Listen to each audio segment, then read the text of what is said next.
Hey friends, it's been a long week, hasn't it? Sometimes adulting can feel overwhelming and we forget to slow down. And really, who's there to read us a bedtime story when we need it most? Well, I've got you covered. Tonight I'll be sharing a cozy story while creating some relaxing art. So just sit back or lay down in your comfiest clothes with your softest blanket. Hey, maybe even grab a cup of tea. Take a few deep breaths. Unfurl your brow, and let's get started.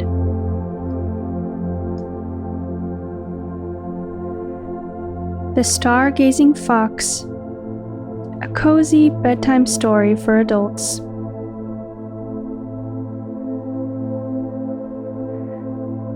Ash the fox had been running all day. His paws carried him back and forth from one errand to the next. There were projects at work, tasks that needed finishing, and a list of responsibilities that never seemed to end. By the time the sun began to set, Ash felt as though he'd spent the entire day chasing his own tail.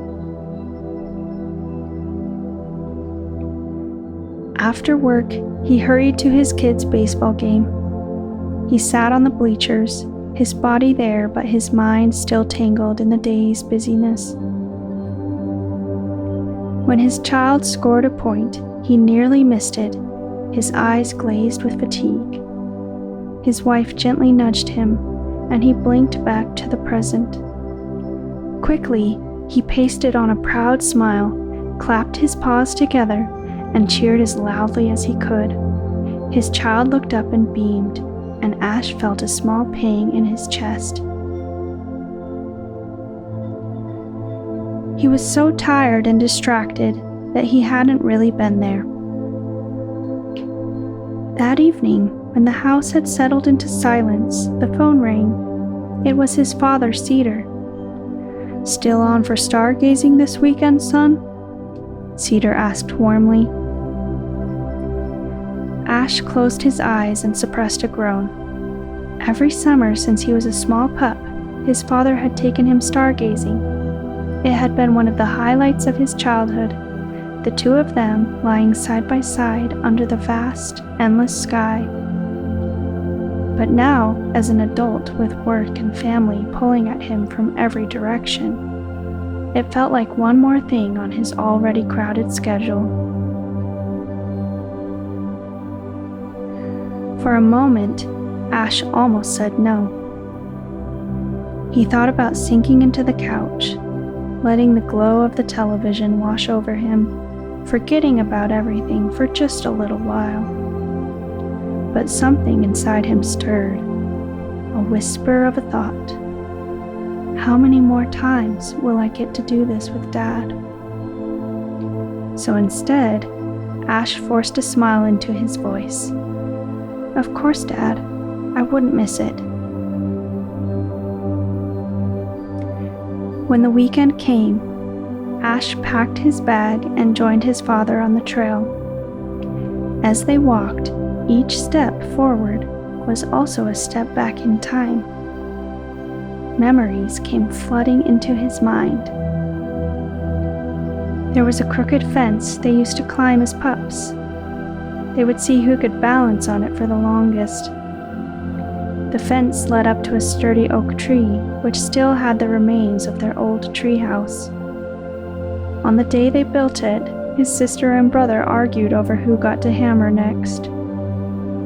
They got into a tug of war over the nail and hammer. Next thing you know, the nail went flying through the air and landed in the grass. We all spent forever searching for it, he thought. The memory made him chuckle, the chaos, but also the laughter of that day. Once they finished that treehouse, it became a cherished fort for years to come. They would read books, play tag, and pretend they were living in a castle on the clouds, or sailing through the ocean on an old wooden ship. and next to the treehouse, hanging on one of the sturdy branches, was the tire swing, where Dad would push them as high as the clouds. Or at least, it felt that way.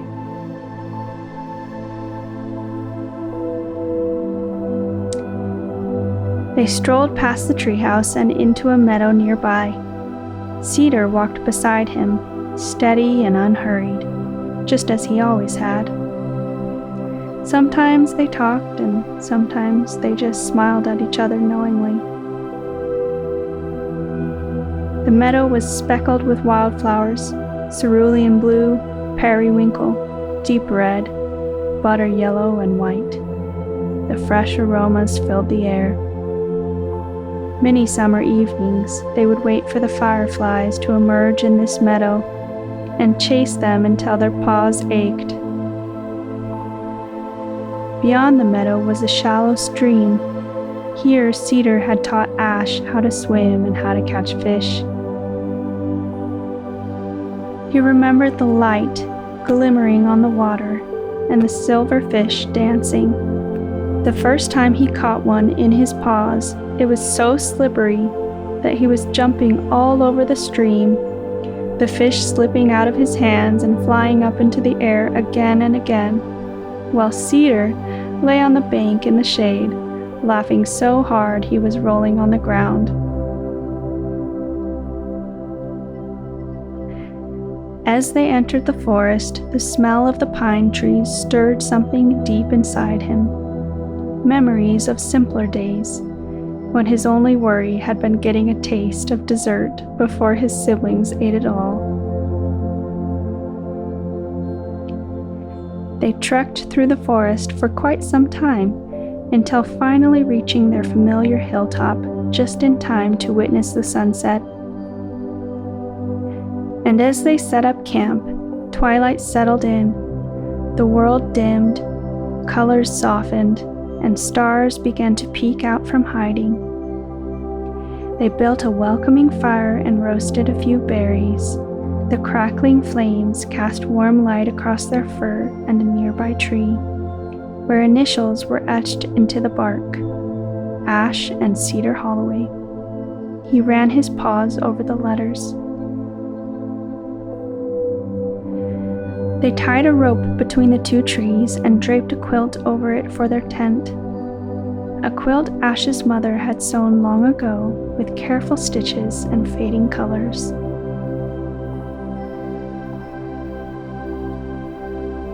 When the camp was ready, they climbed the hill and settled into the grass. Above them stretched the night sky, deep, endless, and shimmering with stars. Cedar began pointing out constellations. "There's the hunter," he said softly, "and the bear, and over there, the twins." His voice was calm and steady. Ash let the low vibrations of his father's voice wash over him.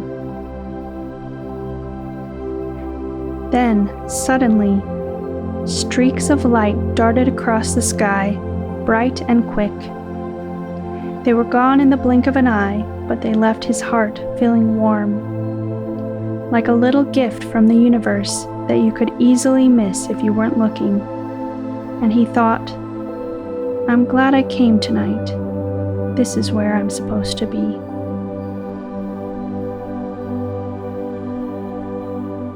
As he lay there, Ash thought about the other metaphorical shooting stars in his life, the small fleeting glimmers of joy.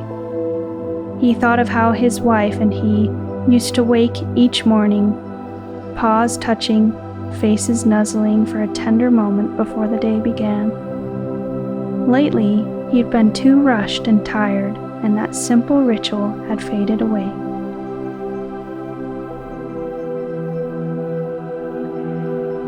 He thought of his children's laughter, their bright voices filling the house, the way his daughter never missed a chance to blow the seeds off a dandelion puff.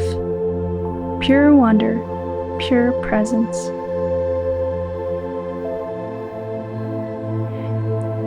He had been working so hard to provide a secure and happy life for his family, But lately, he'd put so much energy into his job that he didn't have any energy left at home. What good was all his effort if he didn't take the time to enjoy the life he was building? How much money did you really need to make meaningful memories? And kids grew up surprisingly fast. Ash turned to his father, who was still gazing up at the sky with the same quiet awe he always had. Cedar's old eyes reflected the stars, filled with childlike wonder that had never dimmed. His father had always been there. So many precious memories. And in that moment, Ash understood. This trip wasn't just about stargazing. It was a reminder to slow down, to be present, to never lose that sense of wonder, no matter how old he got, no matter how busy life became. Ash let out a long, slow breath. He felt the tension of the week finally ease from his shoulders. The stars above him seemed brighter, the night air cooler, the fire warmer. And Cedar smiled knowingly, looking over with those wise, yet vivacious eyes. Ash had the feeling that somehow his father had known what he needed all along. The end. I hope you enjoyed tonight's story. You're welcome to stay and relax a little longer while I finish this drawing. And if you'd like more cozy stories and creative comfort, I'd love for you to like and subscribe. Sweet dreams, rest well. Until next time.